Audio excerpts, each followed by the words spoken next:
Ora arep ngrungok. Rawani aku kaya ngono kuwi. Rawani apa? Rawani. Soale nggonmu gedhe banget to. Maksudnya apa?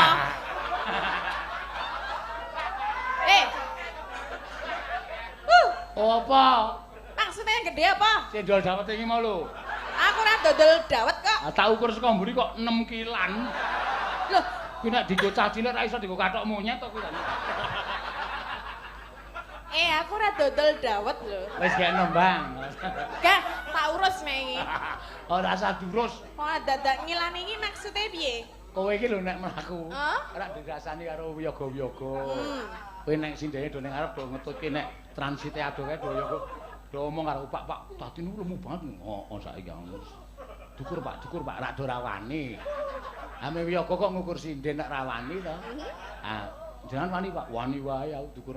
Sik ngitungi sik. Sik ngitungi kuwi sing kundur penerus iki. Aku ngene. 1 2 3 4 5 6. Lho, 6 kilan aku ngono. Aku iso nggo jaket niku.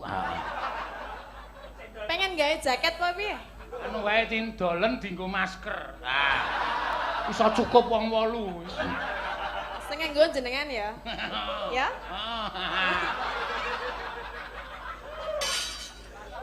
Sia-sia lho nek karo aku. Ayo, sia-sia kuwi karena aku sayang sama kamu. Apa? Apa? Alah. Jenengan ngomong apa? Aku nek ora perhatian ki ora tau sinden tak jak omong-omongan. Nek karena perhatian kan ku tak jak omong-omongan terus.